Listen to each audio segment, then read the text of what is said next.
Wonderful. All right, so today we will be talking about, or you know what, let's review yesterday, what we did yesterday for a second. Yesterday we talked about gratitude and how important it is, right?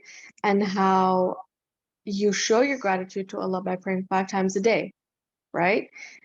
He's given you all the blessings that you have now. He's given you a roof above your head. He's given you the opportunity to learn more about Salah so that you can get better with it, so that you can be grateful to him and go back to him whenever you want more things, because make dua and Allah will give you anything, right?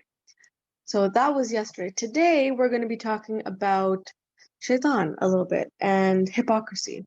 Okay, do any of you know what hypocrisy even means? Any of you?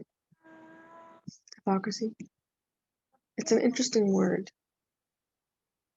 With an interesting, no one? Okay, that's fine. أعوذ بالله من الشيطان الرجيم بسم الله الرحمن الرحيم.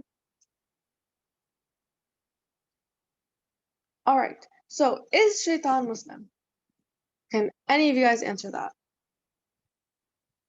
Is shaitan Muslim? No. Raise your hands or just no. But he believes in Allah. He knows that Allah exists. He believes in him. Right? He knows Allah and he believes Allah is the creator. And he knows that Allah is the one who created him. He knows that there's a Jannah. He knows that there's a Jahannam. He knows that Muhammad ﷺ is Allah's last prophet. He knows that the Quran is Allah's words. He knows all of that. So isn't that what you also believe? Isn't that what you also know? And you're a Muslim, right? So what makes shaitan a non-Muslim? Why is he not a Muslim? Nusayba, go ahead. Maybe it's because it's like he didn't listen to Allah. Right. He didn't listen to Allah. So like disobedience, right? Yeah, but he was such a good Muslim when it was like he was the angel. Right. So shaitan, he's not actually Muslim.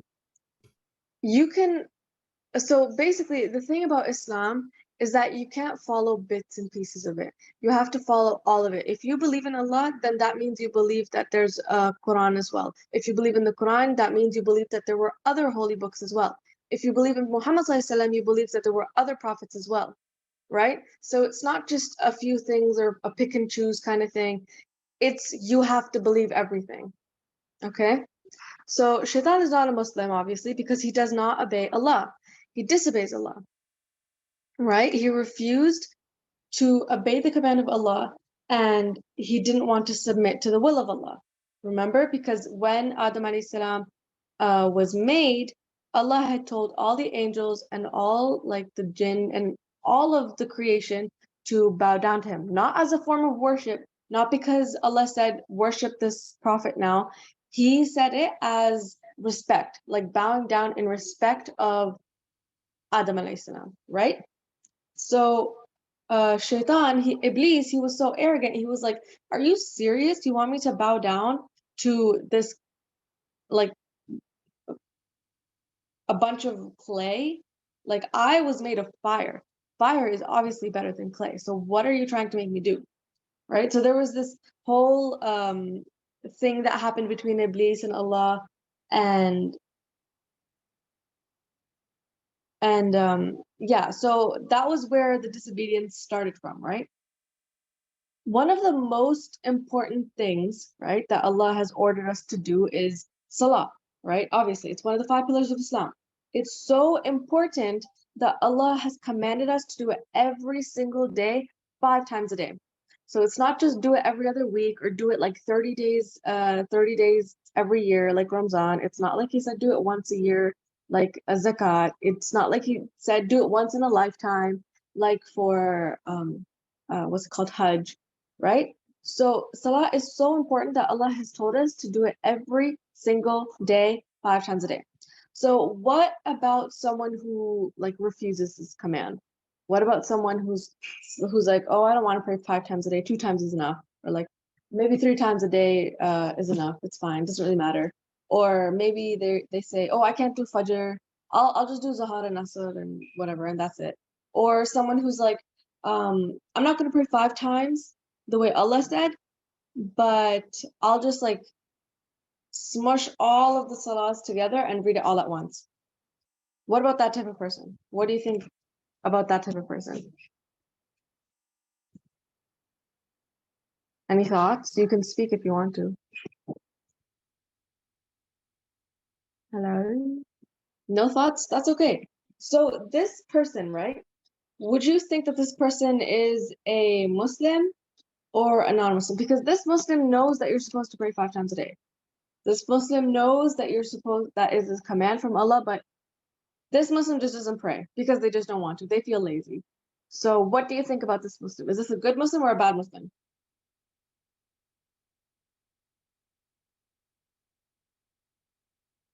Thumbs up if you think it's a good Muslim.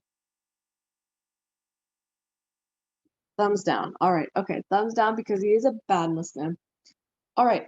So honestly, we can't say if someone is good or bad exactly. So my bad. Allah knows best, obviously, because Allah knows what's in their heart. But you can tell that they're kind of acting like shaitan, right? Because shaitan said, oh, I'm not going to pray because I just don't want to. I don't want to. I'm just never going to pray. Shaitan doesn't pray. So if this person, this human being doesn't pray and says, oh, whatever, it's fine, I'll just like leave it for later, or oh, whatever, it's fine, I'll just skip this one for now, it's fine. So isn't that person kind of acting like shaitan? Right? Makes sense?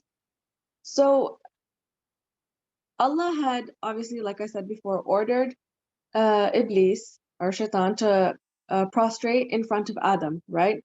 Who was better than him, but Shaitan said, no, I'm not going to. He just declined. He said, no, I will never do it because he was arrogant. He thought that he was better. And Allah has ordered us human beings, right, on earth right now, to prostrate to him, to do sajda to him 5 times a day in salah, right? And when somebody says, I don't want to do it, or I'm too lazy to do it, or this is too hard, this is too annoying to do, I don't like it, is this not worse than what Shaitan did? Because Shaitan just said no to giving Adam alayhi salam some respect. So if we say no to worshiping the one who created us, how much worse do you think that is? Right?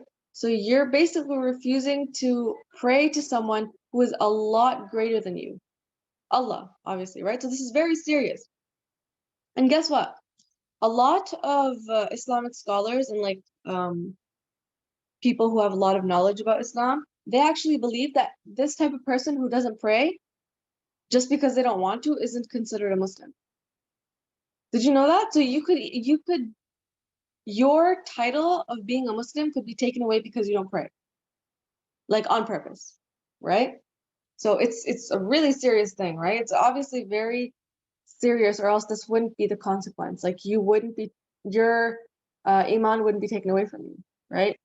So obviously Allah knows best, and I'm not saying that one person is good or one person is bad, because Allah knows whether they're Muslim or not, right? Allah knows their circumstances, you do not. So we don't have the, what's it called? We're not even allowed, to be honest, to call someone else, say that someone else is a Muslim or someone else is not a Muslim, because we don't know what's going on in their mind. We don't know what's going on in their heart, right? So just calling someone a non-Muslim, this is a very serious thing. It's not a joke. It's not like, oh, ha, ha, ha, kafir or whatever, right? It's not a joke. If you're refusing to pray, then you are acting a little bit like shaitan. But we don't want to be anything like shaitan, right? Do you want to be like shaitan? I hope not. That would be miserable. That would be terrible. We want to be like the greatest Prophet ﷺ, right? And all of the prophets. We want to be the best people that Allah loves and that Allah will grant Jannat al-Firdaus, inshallah, right? So we must try our best to do all of our prayers on time and with all our focus and with all our heart in it, and make sure that we do not feel any like hatred towards Salah, right? And we must be the exact opposite of the devil. Be among the best of the Muslims, right? Don't you guys watch that thing usually in the beginning of the class? I'm the best Muslim, whatever, right? You want to be the best Muslim. Okay? So the 5 pillars of Islam, can someone tell me them really quickly? Even though they're like right here. Anyone? No one? Just no? Okay, Fatma, go ahead. Fajr, Zuhr, Asr, Maghrib, No, Isha. no, the 5 pillars of Islam, my bad. 5 pillars of Islam. Oh, okay. I think Hajj, Saum, Zakah, Salah, and wait, is it? Okay, Salah, Shahada. Yeah. So there's Shahada, there's Salah, there's Zakah, and then there's 2 more. Saum and Hajj. Salah and Hajj. Right. So obviously we can see here that this is kind of like a building, right? And the building is being held up by these little pillars, right? Sometimes when you go to the masjid, you can see these pillars like in random places around the prayer area. This is kind of what it's like, right? It's holding up the roof.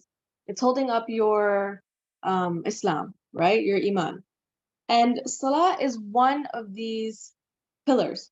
So imagine if you are not fulfilling your prayers, if you're not praying on time, if you're not praying at all, then this pillar is going to be completely destroyed. The building is going to fall over. If you don't have any of these, what's it called? If you don't have any of these pillars, if you don't have any of these, this is basically like the checklist of being a Muslim, right? It's pretty simple. And if you don't have any of these, your building is going to collapse. You don't want your building to collapse, right? So what we want to do, we want to make sure that our building, our pillar, each of our pillars are strong and tall and not about to crumble so that we can have the best reward that Allah has, right? And it's unimaginable. We can't even imagine what reward Allah would have for us. Okay? Which is why we should make our salah strong and powerful and put all of our focus into it. Okay? So now on to the hypocrites.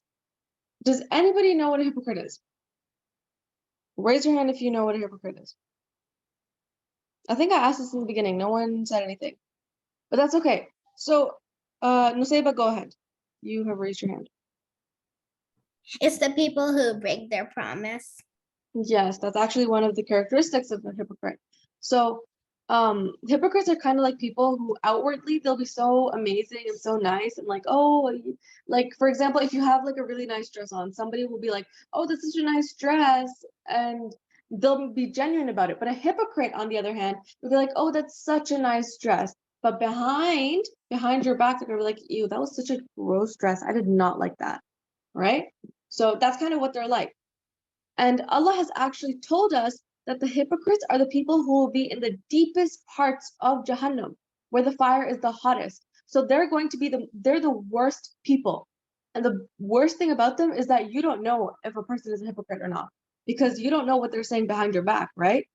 So hypocrites have always been around us. Even at the time of the Prophet Muhammad ﷺ, there were hypocrites, right? They used to pretend to be Muslims and they were like, oh, I'm going to go pray Fajr now, or oh, I'm going to do this, I'm going to do this nice thing, I'm going to do that nice thing. But in their hearts, they did not care. They were like, they had so much hatred. They would say that they love the Prophet Muhammad ﷺ, but behind his back, they would actually plan to kill him. They even used to come to the masjid, right, to pray 5 times a day. And when they would be with their own people, when they would be with the kafir and like the bad people, they would be like, ew, I don't like praying 5 times a day. Like, ew, this is so annoying, yada, yada, yada, right? Even the hypocrites pray. And Allah subhanahu wa ta'ala said that they would be in the deepest parts of hell, right? So if they're praying, why would they go to Jahannam, right? Why do you think so? Why do you think they're praying? They're praying 5 times a day. They will if they want to, if they're committed, I guess. But Allah said that these hypocrites are going to go to the deepest parts of hell. Why do you think so?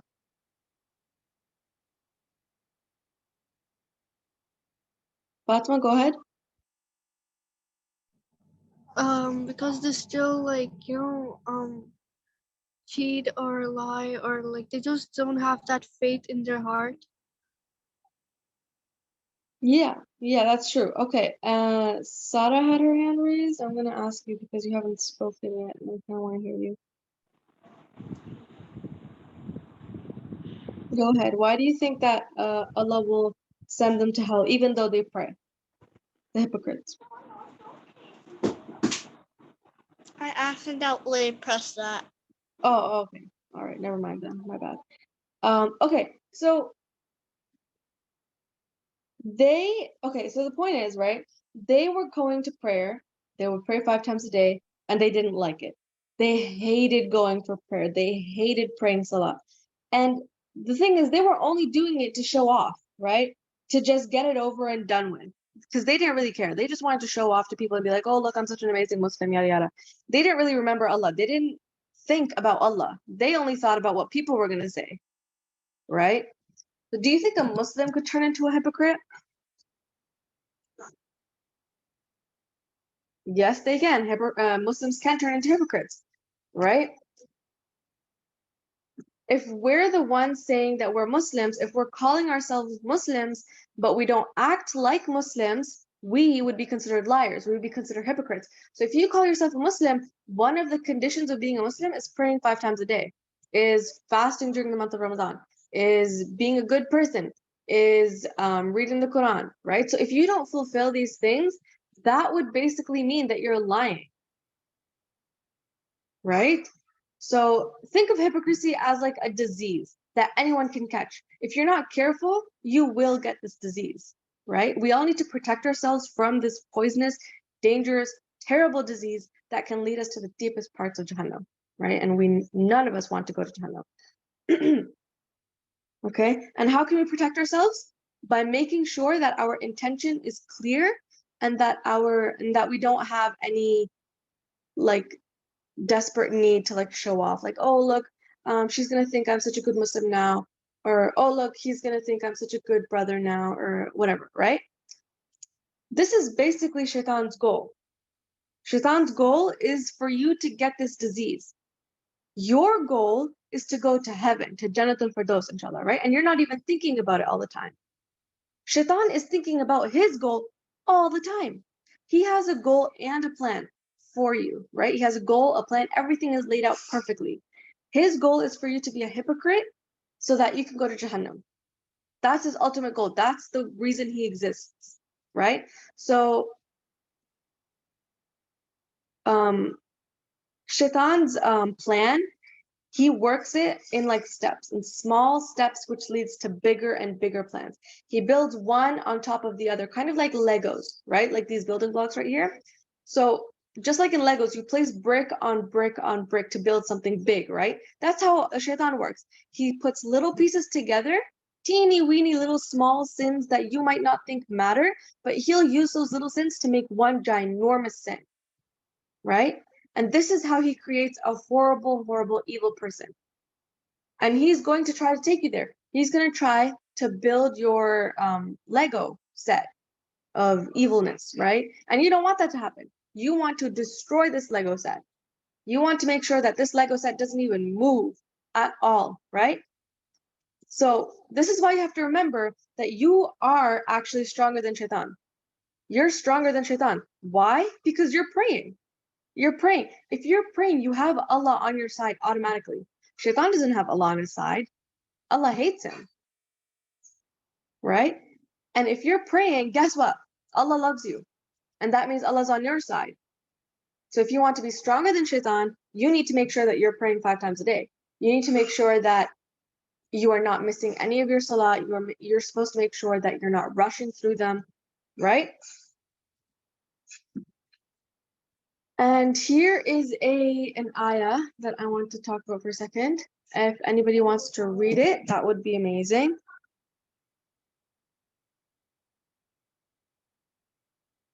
Anyone wants to read the ayah? Yes, no, maybe? Hello, anyone want to read? Okay, there we go. Sada, go ahead. Can I read the English part? Oh, okay, go ahead. Yeah. except for those who repent, correct themselves, hold fast to Allah, and are sincere in their relation for Allah, for those will be with the believers, and Allah is going to give the believers a great reward. Right? Thank you very much for reading that. That was very well done. So Allah is saying here that the people who asked for forgiveness, the people who try to do better, the people who stick to Allah, make sure that they're praying on time, make sure that their relationship with Allah is really strong, those are the believers. Those are the believers that Allah is going to give an enormous reward. It's going to be such an amazing reward, you can't even imagine it. Like, it's beyond your imagination. You can't even dream of it. It's insane. It's a huge reward. Okay? Another thing about hypocrites is that every time they come to pray, every time they start their salah, they're like, do I have to pray again? Is it prayer time already? I'm so sleepy. I don't want to go to prayer. I just want to pray quickly and get over with it. They don't want to pray, right? They only go for prayer because they want to show someone. They want to show someone that, hey, look, I've prayed. I'm so amazing. I'm so cool, right? I prayed. I'm a good person. They just want to show someone, and showing off is arrogance, and arrogance is a great sin. So every single time they come and stand for prayer, they're lazy. They don't want to meet Allah. Even though they have this one-on-one conversation with Allah, they're just like, whatever, I don't care enough, right? It's terrible. And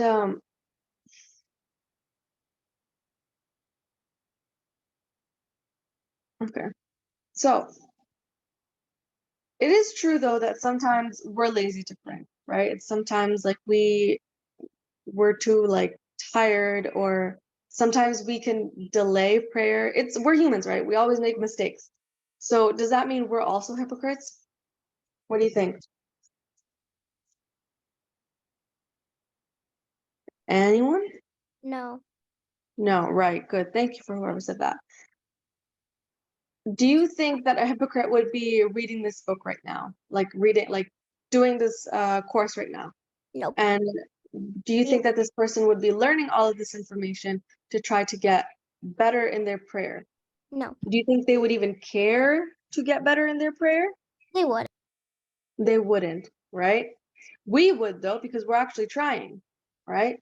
So if you know that in your heart you actually want to get better and that you want to get closer to Allah, then inshallah you're not a hypocrite. You're not a hypocrite. You would not be considered a hypocrite because you actually want to get better. Hypocrites don't care. Hypocrites don't want to get better. They don't really care at all. So maybe you find it hard and maybe you're not able to do it, but you really, really want to. Maybe you really, really want to get better, right? And you find it hard. But the fact that you have the intention and the fact that you are actually trying means a lot to Allah. And Allah loves you for that. Allah's like, oh my goodness, my little person here wants to pray more often, wants to get better with their prayer, wants to talk to me more often. So imagine how much Allah would love you for actually putting in the effort, right? So if you're putting in effort maybe like once a day to try and get closer to Allah, then Allah loves you a lot for that. Okay? Oh, my bad, I skipped. There we go, sorry. Okay, so since Shaitan wants you to be a hypocrite, right? And he wants you to be lazy for prayer, it's going to eventually, you know how I told you the other day that whenever you do a sin, there's a black dot that appears on your heart? So imagine if Shaitan makes you skip every single salah for like a really, really long time and makes you lazy for prayer and makes you start hating salah and makes you start hating talking to Allah, right? So imagine how dark your heart would become, right? So one by one, he'll try to build in you all of the qualities of a hypocrite. He'll start making you lie more. He'll start making you cheat more so that he can achieve his ultimate goal of turning you into a hypocrite, right? So Every time you miss your prayer or you delay it without any reason at all, Shaitan has actually won. He's won that little match between the both of you, right? And you don't want him to win. You really don't want him to win, because if he wins, that means that that person would end up in Jahannam, in the most hottest part of Jahannam, very, very deep down, right? And we don't want that. We really do not want that. We want to be in the highest part of heaven and nothing close to Shaitan. And what do you need to do for that? You can raise your hands. What do you need to do to make sure that you don't end up in the deepest parts of Jahannam? Nusayba? Well, you never are allowed to like miss your prayer on purpose and go like, no, I don't want to pray. It's okay, because when you keep doing that, there'll be like a big dot in your heart and it'll be black, like the picture right now. Yeah, exactly. So what we need to do then is rush to our prayer, right? We need to be the first to pray. We need to run to the bathroom, do wudu, and run to get a prayer mat and put on your hijab or put on your, like, what's it called? The jilbab thing, whatever, right? So you need to rush to prayer. You need to make sure that you're not delaying even by 1 second, right? And the fact that you're putting in the intention and the fact that you're putting in the effort of praying on time means that you are a good person and that Allah loves you for that and that Allah acknowledges that, and you're actually getting reward for that. Even if it's taking you a long time to perfect your salah, the efforts that you're making also gives you a reward. Okay? So we have come near the end of it. I will just mention these points. So first thing, don't delay your salah because you don't want to be a hypocrite. Make sure that you're praying on time, okay? And get up as soon as you hear the azan. And the third thing, rush to your prayer and don't be arrogant like Shaitan. Don't be arrogant like Shaitan and sit there and be like, oh, I don't want to pray, or oh, it's too annoying to pray or anything, right? Last thing, Allah's always waiting for you to talk to him. This is a reminder. We've said this since day one, that Allah is always waiting for you to talk to him. So take that opportunity and have that little appointment with Allah, okay? Don't miss out on it, because that would be a terrible, terrible loss, okay? And that is the end of it. Jazakallah khair. Assalamu alaikum. I hope you guys learned something or anything at all right? Assalamu alaikum.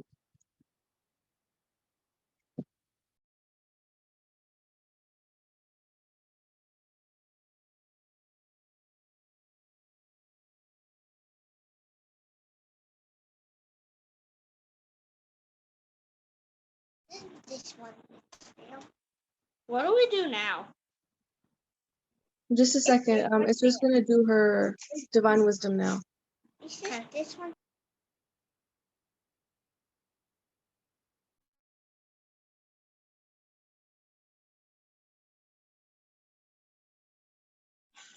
All right.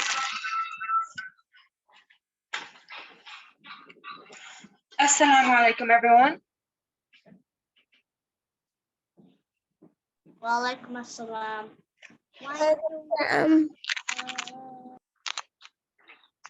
All right, so today we'll be learning about why the Muslims never fought in Mecca. Why do you think the Muslims never fought in Mecca? Why do you think Allah subhanahu wa ta'ala didn't allow Muslims to fight in Mecca?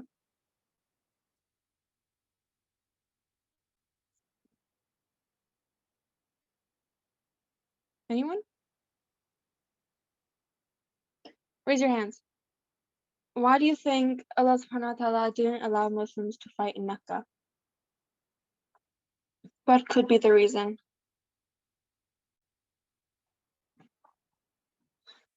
Any guesses? Anything? All right, no one? That's fine.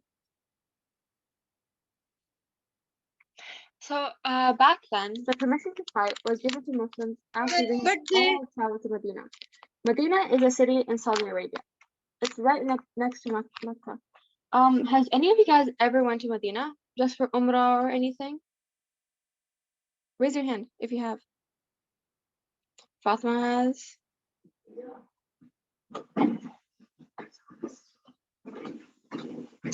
Right, okay. So it is Allah's wisdom why they didn't have permission to fight, even though the Muslims were tortured horribly. Back in the time, there were so many injuries, so many deaths Muslims had to face. But